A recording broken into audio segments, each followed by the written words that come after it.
Sorry. Press to turn that on. Got a dry spell. Welcome to the Carl Experience, the place where you get to hear me gab and everything. First off, I would like to go over some numbers. How about we go over the COVID numbers first? These were as of last weekend. These were as of literally like a week ago, and we haven't gone up much since. Even if they say we haven't really gone up that much. Now, all these numbers are pulled on the U.S. number, which is 300. U.S. total population number, which is 328 million. For Kansas, the Kansas numbers is 2.91 million. And for then we have Sedgwick County population, 516,042. And as a comparison, somebody even made me do the New York. Somebody wanted me to do the New York numbers. So I'll be quoting that just in case you're a little behind. But that's okay. And yes, as always, yes, I enjoy drinking during my podcast because it allows me to keep my social lubricant going. Now, as y'all may have noticed, before I go into that, I'm still growing my beard out. And we're in the hat. We're about to move, so next time you won't see stuff behind me. It'll probably be in my own room because we're moving to a 2-bedroom. But anyway, here we go. And no, this isn't Miller like this shirt might suggest. This is Ice House. But anyway, okay. U.S. population 328 million. Total cases of COVID or confirmed cases 13 million, which is, as of last Thursday, roughly 3.97%. So we'll go ahead and round. As of this Monday, it was 4%. So we'll give it that. COVID deaths, hit 263,000, less than the population of Wichita, Kansas, which is over 300,000. 263,000, or roughly, if you go by population, instead of the last set of people who died, we are now at roughly 0.07 to 0.08%. That's not even 1% yet. Less than 1% of the people who are getting this are dying. And I will include these numbers. Okay. Now, in Kansas, as I said, 2.91 million.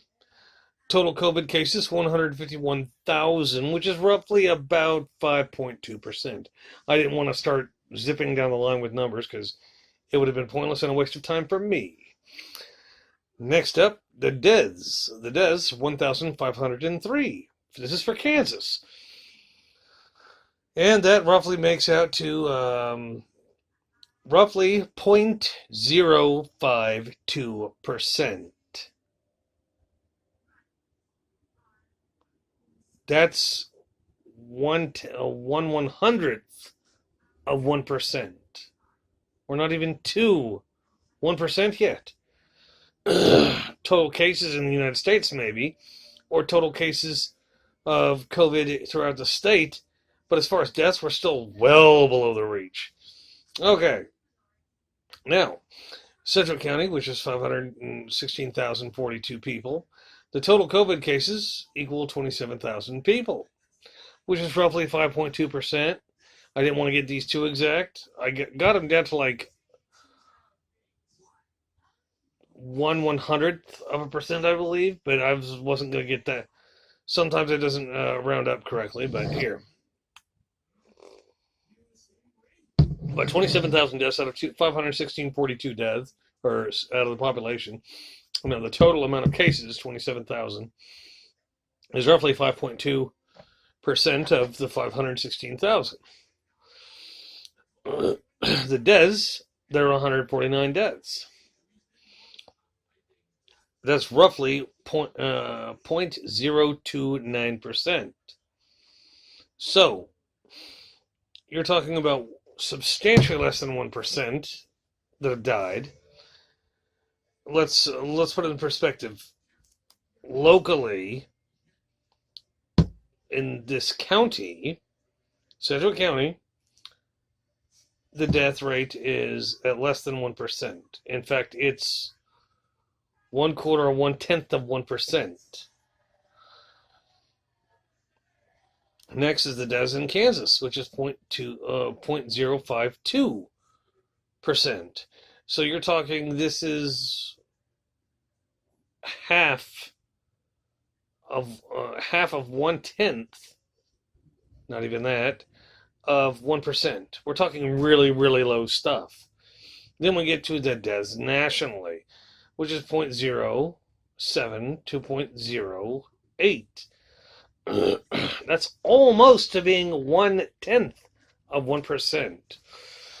Remember, we're not even in the percentage, we're in fractions of a cent. Now, as a relative outlier here, because I wasn't told what area to concentrate on, the population of New York State is 19.45 million people. Total cases is 645,000, which is, it's kind of high, but it's not that bad. And then deaths, there are 34,100 people that have died, at least that have been reported dying of COVID. Now, here's the kicker. Their total case rate is 3.32%. This is for total cases, not deaths, which puts them lower in total cases. Now, deaths compared to the population is at 0.175. That's almost 0.2 of 1%. And while it appears that we are being flash driven to a frothy boil in this oily bullshit known as COVID, we are being told to wear masks, even though almost every accredited test done, that was actually done correctly, failed to meet standard of proof when it came to masks actually stopping this. I mean, think about it, people. We have been in this pandemic insurgency for the better part of 9 months, the time it takes to have a child, or to see a child from seed to birth.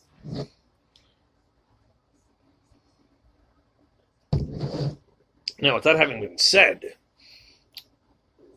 there was a period where almost nobody was going out. Literally almost nobody was going out. For 2 damn months, almost nobody was outside. Just as spring was coming, the weather was warming up, we all had high expectations. And if everybody was trying to wear masks or find masks and all this other shit. And then it spread again, because it wasn't because it's not because we stopped wearing the masks. It didn't matter if we were wearing the masks or not. Wearing the masks isn't going to stop the virus from spreading. Like, for instance, about 4,000 people a day die of hunger and starvation. About 40 to 60,000 people a year die of the flu and various other ailments that they're going to get that happen and occur, and this is a recurrence every fucking year. But oh god, we can't deal with that. I call shenanigans on that shit. I was wearing a mask, and I noticed that after about 5 minutes of me breathing in it, I put my hand to cough, and I could feel my own breath coming out of that thing. And I wasn't munching on the mask. I had it, as far as I could get it to go. I could still feel my own breath. And for all those of you say, well, you weren't wearing the right mask.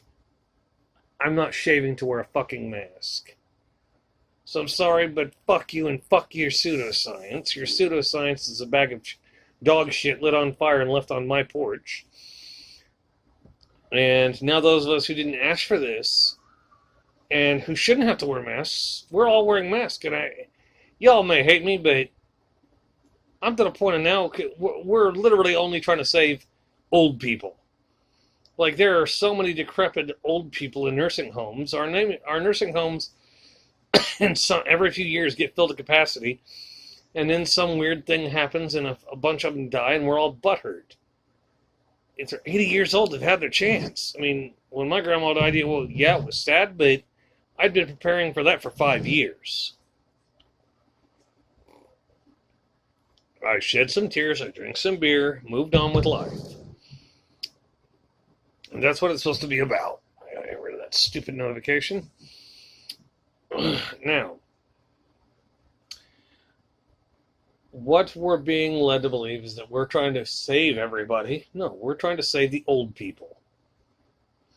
These people who work for years and years and years, and they spend 6 years working, and then, oh, I can retire now.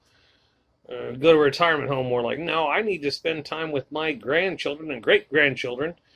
Some of these people have grandchildren in college and have kids of their own. You don't need to start thinking about where you can now spend your time. If you spend that much time working, just go to work and die there. I know that may sound wrong to some of you, but I really don't give a damn. Let's put it this way. If I had to trade my own mother's life for my daughter being able to go back to school right now, because right now we're in lockdown, distance learning until January 11th. Would I give up my mom's rights for her life to give my daughter the life she needs? Yeah, I would, and I'd like to think that my mom would willingly give that up. She'd be scared of death, as everybody should be, or a lot of people are. But at the same time, my mom's lived for 6 decades. My daughter hasn't even lived one. And this is the second school year that's been marred by this. School closed down early, I guess, earlier this year, and towards the end of the regular school year. I call shenanigans. I say to hell with the concerns for an 80-year-old person who, and I've run into several old people that are like, well, I haven't done this yet. I haven't done that yet. You're 80. You're never going to do some of these things. Unless you're rich, you're never going to do some of these things. Now, I find it remarkably funny the way this is all panned out. So yeah, I'm not a fan of this mask mandating bullshit. I'm not a fan of the people who say that masks actually save lives when there's next to no credibility to back that statement up. I know I've looked up the efficacy of the masks. I've done the transmittability of the virus. I've already done that months ago. If you guys were listening to me on, I think it was Anchor, I might have started doing YouTube back then. But I stated what the facts were about masks. Everybody's like, well, no, you're going to have this double layer. It doesn't stop the virus. The virus is man-made. It was made in a lab in Wuhan, China. And then it got into a bat. It was injected into a bat. The bat escaped the lab it was in. Yes, I've actually done the research on this, so don't think of me some weird anti-9/11 conspirator or some bullshit like that. I'm not a tinfoil wearing retard like Alex Jones. But I think it's bullshit that we're all consigned to wear masks to save the older generation. Now, on the news the other day, or was it yesterday, I heard about a 1-year-old dying of COVID. I'm not sure if that was completely COVID right there. But I feel bad for that kid. That kid was a year old and died of COVID. That I can get behind. That kid should have buried their parents, not the other way around. If you don't feel that that's a proper way, that's your own volition, and I'd say fuck off to you. If you don't have kids, you can't. If you don't have kids and you don't have respect for an already born child's life, then I don't know what to tell you. And no, I'm not anti-abortion. I'm pro-choice, just in case you're wondering. Now, next up, since I got the COVID bullshit covered, and oddly enough, Dr. Fauci will retain his position in the Biden White House, which, according to Fauci and his pseudoscientist volitions at this point, we will probably be on lockdown for at least another year, because Fauci doesn't want zero transmittability, zero transmission, and he figures this thing will vanish. It's not going to vanish like that. My best suggestion is get fucking exposed. Last time I checked, the survivability rate of COVID was 99.093 at worst. That's at the worst. And that's going by everything. I mean, if you compare the number of deaths to the number of total cases, and then compare that to the population, the numbers look big, but they're not very impressive when you actually boil them down to actual population size instead of the last couple of retards who died from COVID.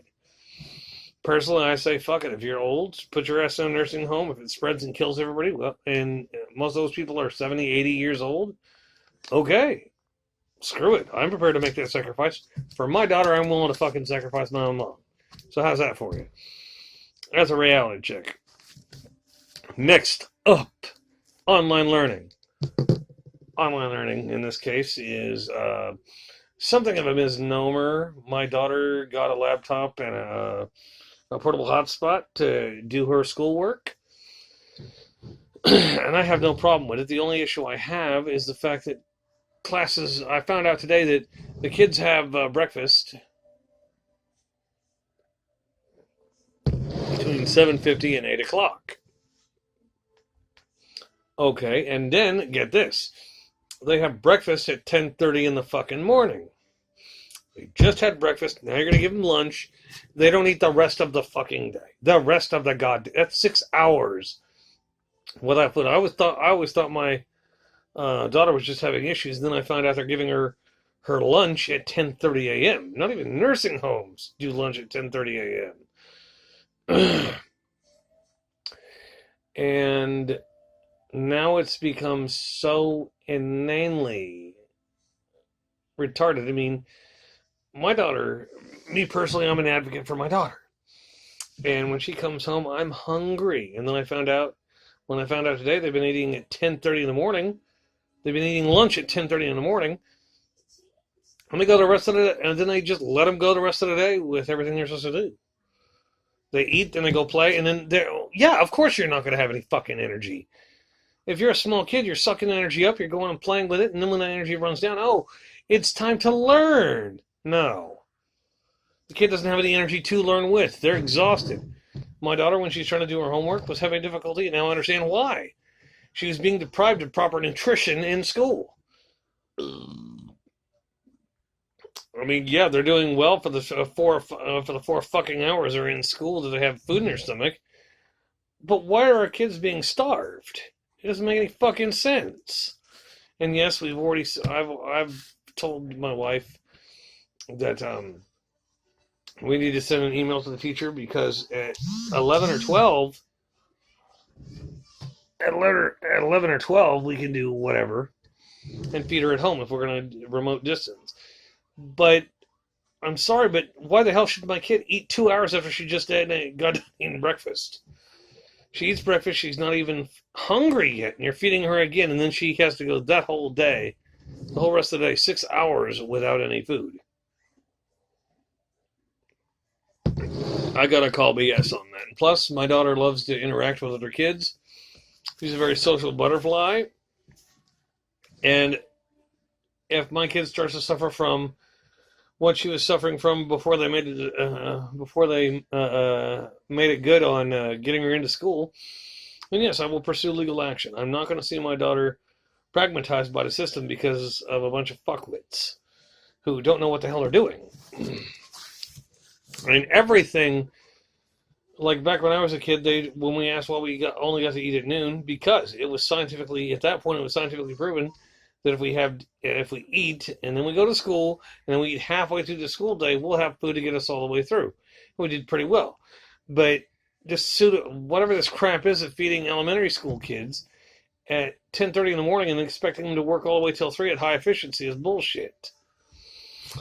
Okay, enough of my meandering about that. Cross that off. Next, we have Jenna Ellis, who 4 years ago wrote a scathing tweet, I believe it was a scathing tweet about Republicans and following Donald Trump. I believe to be a correct assertion in all shapes and forms. They don't normally, Republicans who are backing Trump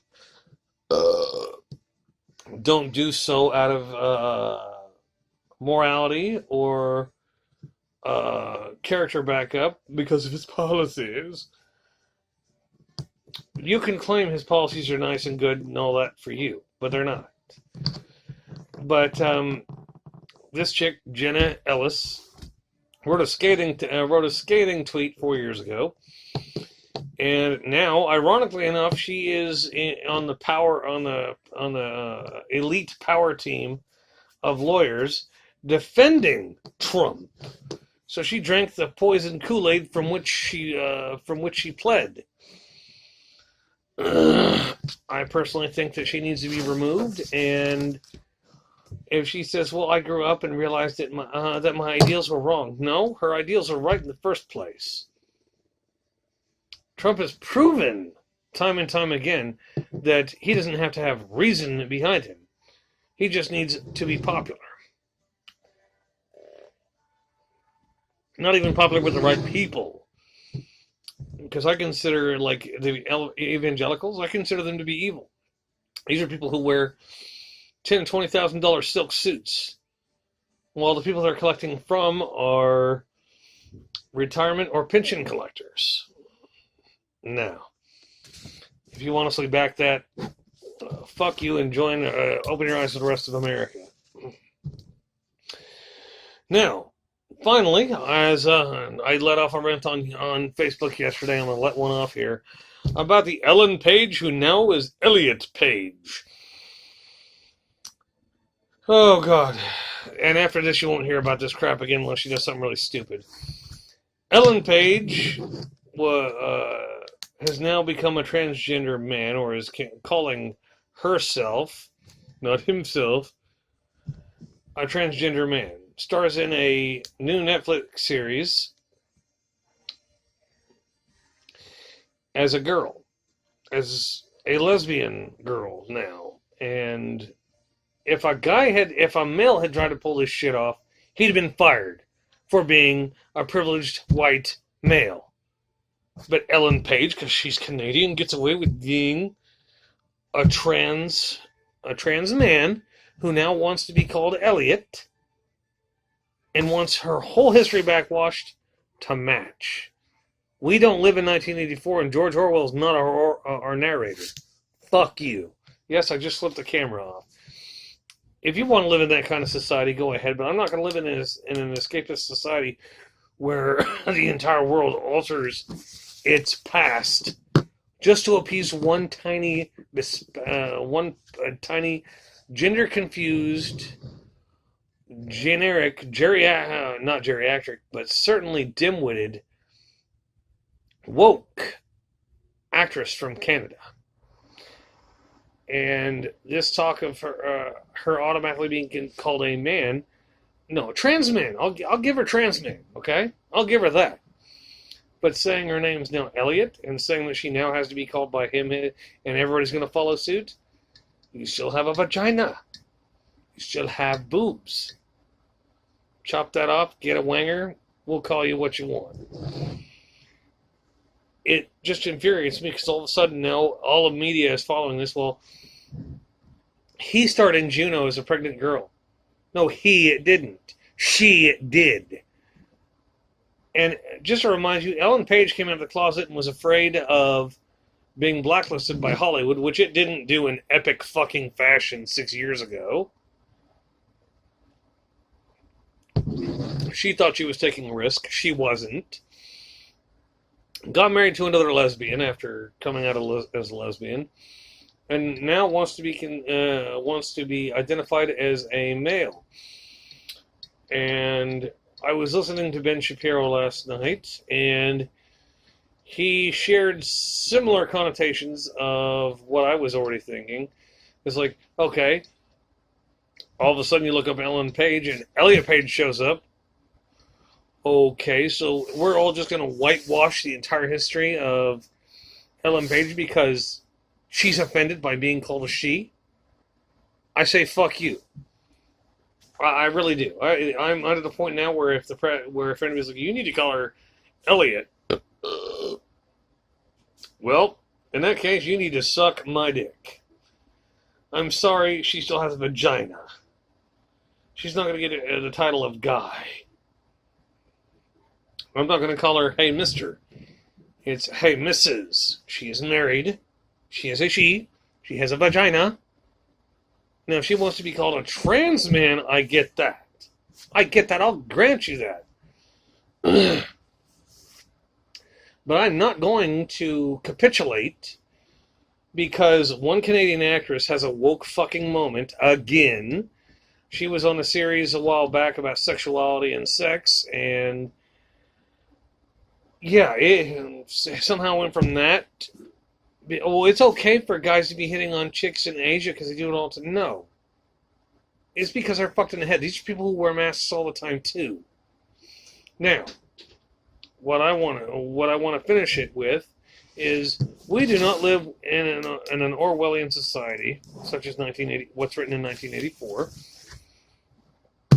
And I'm not totally excited about a new lockdown because Biden isn't going the proper path. I mean, honestly, people, we're living in an age of pseudoscience where Ellen Page can say, hey, I'm a man now. You need to call me by my male name.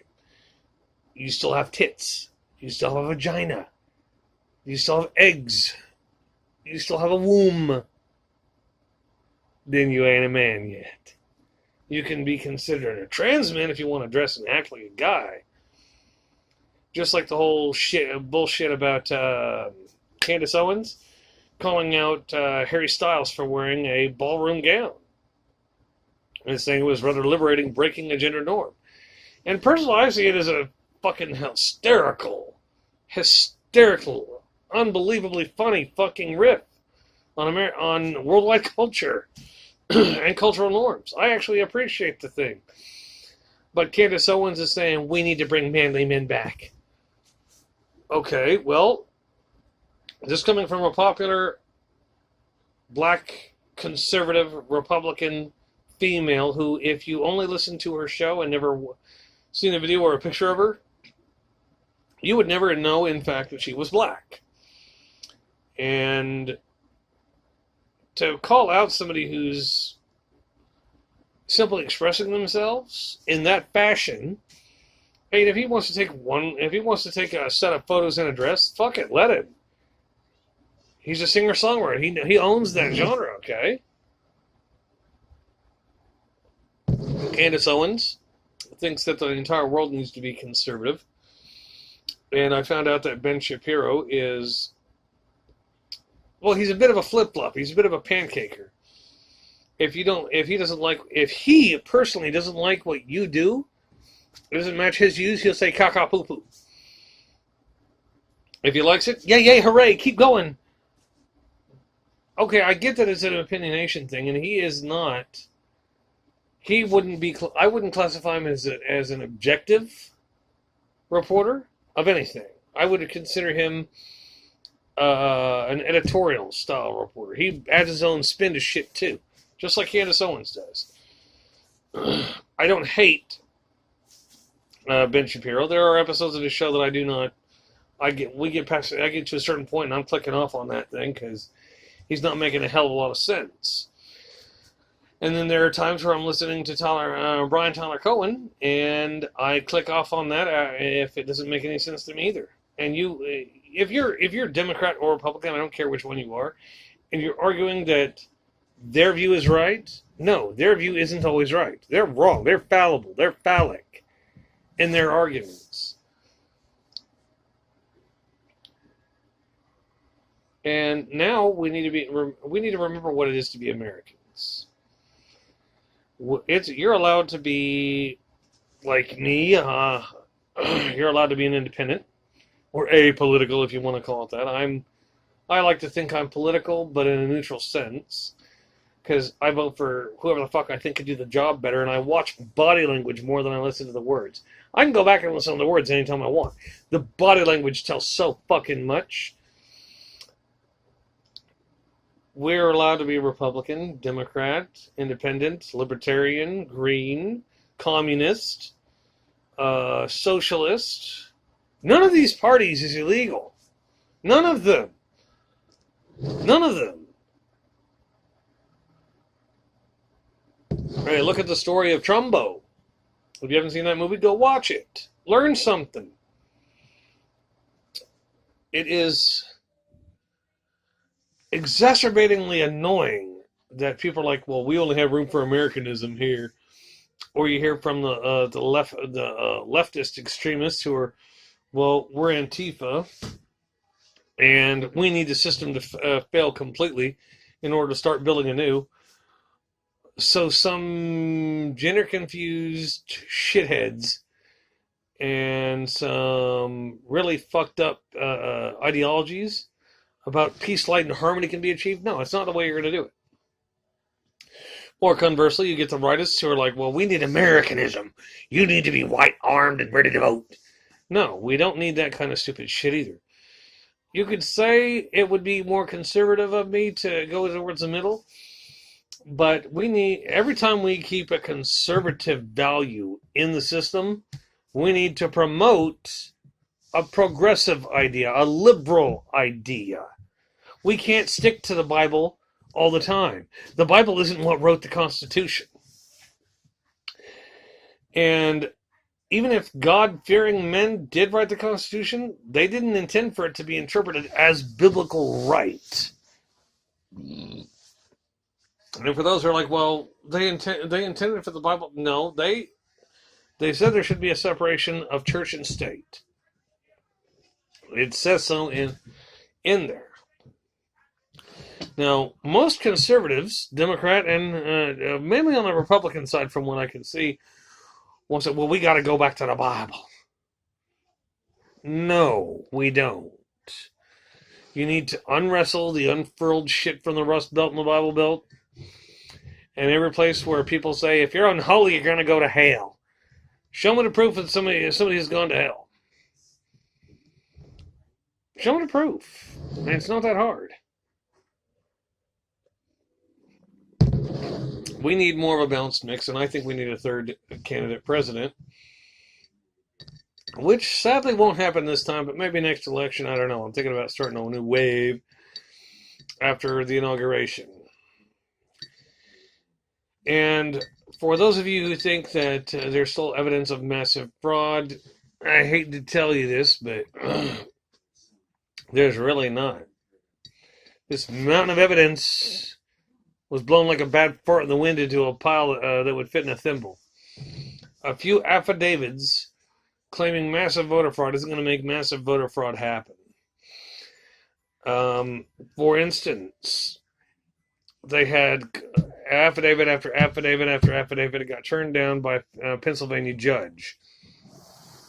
Then the Republicans want to have this colonel, cybersecurity colonel, come in and take an independent look at the Dominion voting machines. After the owner and CEO of Dominion and a separate independent investigator took a look and found nothing wrong. In fact, they found everything right. So, in this argument about the reason a lot of the arguments got thrown out was because rightist Republicans are like, well, we need somebody to see this stuff. You had somebody there, yeah, but they were too far away. You don't get to sit in the person's lap while they're counting the votes. You don't get to be up their nose while they're counting the votes. I'm sorry, it's just not going to happen. You wanted that to happen? Well, you're honestly hoping that something will change. And in fact, in the better part of these cases, Joe Biden has actually gained votes from this shit. Gained votes. Now, if you've been listening to OAN, Newsmax, and doubtless probably a couple other different websites that are purporting to be conservative news, I'm sorry, listening to Giuliani rant for an hour about massive voter fraud isn't listening to news. It's listening to an old man to pedantically fucking claim that massive voter fraud, which has been unverifiable at this point, to happen. It's, well, these people cheated. There's massive rampant. This is a conspiracy. No, that's called being a sore loser, Giuliani. That's what it's called. Now, if it had been my choice, I would have gotten Joe Jorgensen in the White House, because then you wouldn't have to wait on an old doddering fool to fucking die, and you wouldn't have to worry about old Cheeto Head. Yeah, I'm going to call them both by the nicknames now. Doddering old fool and Cheeto Head. Why not? If you'd have voted for Joe Jorgensen, automatic woman president. No waiting around for anything. Automatic first down woman president. I was kind of excited about that point myself. Now, I need to do more research on some of her policies, considering now the internet is not flooded with bullshit. But I am honestly flabbergasted by everyone. Democrats are saying, well, just get over it now. Same thing that the Republicans said when Donald won. Just get over it. He's the president. The vote is not yet certified, even though it will be shortly. And according to all the conspiracy nuts that I know, they're saying the Republicans are trying to get pro-Trump electoral people into the college, which, as far as I know, is illegal. I could be wrong, but I think it's illegal to do that, to replace people in the electoral college. That's why when people in the electoral college are like, well, we had to vote this way, we pledged our vote before it happened, then you technically should be kicked out of the electoral college. You're not allowed to pledge your vote to a candidate before the electoral college intervenes, which is after the general election or the popular vote. That having been said, Trump is most likely going to be a one-term president. Judging by the massive flip-outs on court cases and judges turning him down left and right, I mean, everybody's like, well, he's going to get into the Supreme Court. We're going to be overturned. For such a high-end legal team, why didn't they fill out any of this shit by themselves? You've got the A-team lawyers striking for the president, and, in case some of you didn't know, the president has used the Department of Justice to spearhead things he wants to end. Like he went after Hunter Biden and Joe Biden by extension. And now they're after Hunter Biden and out to get Joe Biden impeached or some shit, so that he's no longer eligible to be president. They already did that. The Justice Department already went after him and found nothing. So guess what, people? Anybody's like, well, Joe Biden, no. They didn't. Otherwise, Joe Biden wouldn't be able to run for president, you jackasses. Come on, use your brains. Ugh. Now, as an appeasement, some of you have debated me on Facebook and Facebook Messenger, and I've probably lost one or two listeners, but at this point it really doesn't matter. Almost nobody listens to this anyway. That's why I can cuss and drink in my own podcast, because I don't give a shit and it's not made for kids.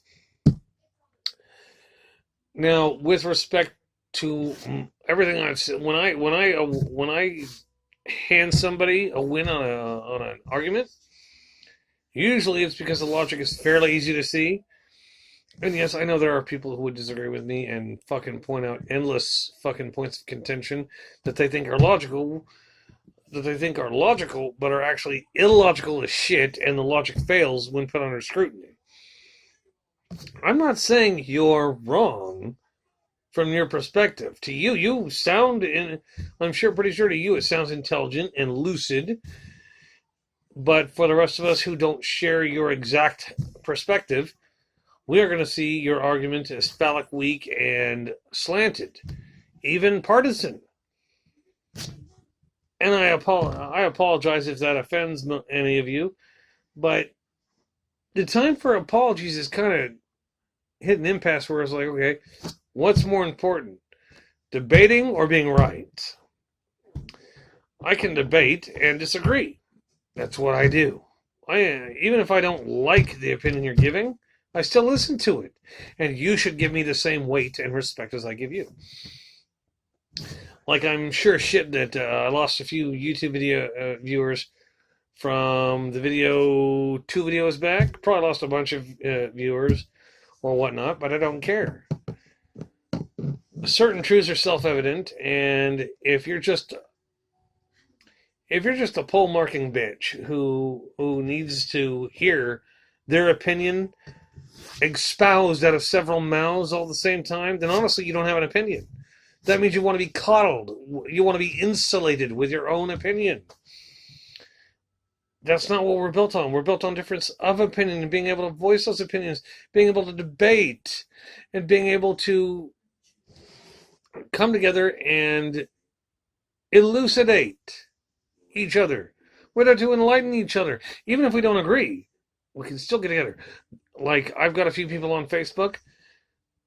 I don't like their opinion. They're damn well allowed to air it. And then on occasion I pop up, they get pissed off, but we have a nice little debate. And usually they stay pissed off at me for a couple weeks, but I have an opinion, and I'm going to express it. If you say rant coming, I probably won't say anything at all. If you just say rant, because if you're ranting, like I post issues when I go on a rant, that means it's not up for debate. That's how I feel. That's raw. But for the rest of you, remember that when I debate you or hand somebody else the victory, it's based on what I've seen, read, and been exposed to. You may not like the fact that I handed a victory to somebody you're arguing with, and you can do the same to me. You can say, "Okay, you lost this one," and I can disagree with you. That's the point of political discourse in this country. We're allowed to talk about it, even if we don't like it.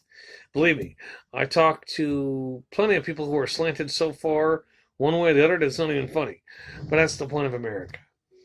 We all need to get along. We all need to stop acting like our opinion is the only fucking opinion that counts. We as an entire country need to listen to ourselves to find that more perfect union. Because you can't shake hands with a fist. You have to open your hand up. You gotta open your hand to shake it. If you want to cast a stone, you have to open your hand to do it. You can't just kick a rock and hope to God it fucking does something. Now, without having been unsaid, me wasting almost 45 minutes of your day, which hopefully you'll enjoy this for, I want to give a huge shout out to Robert Hawley,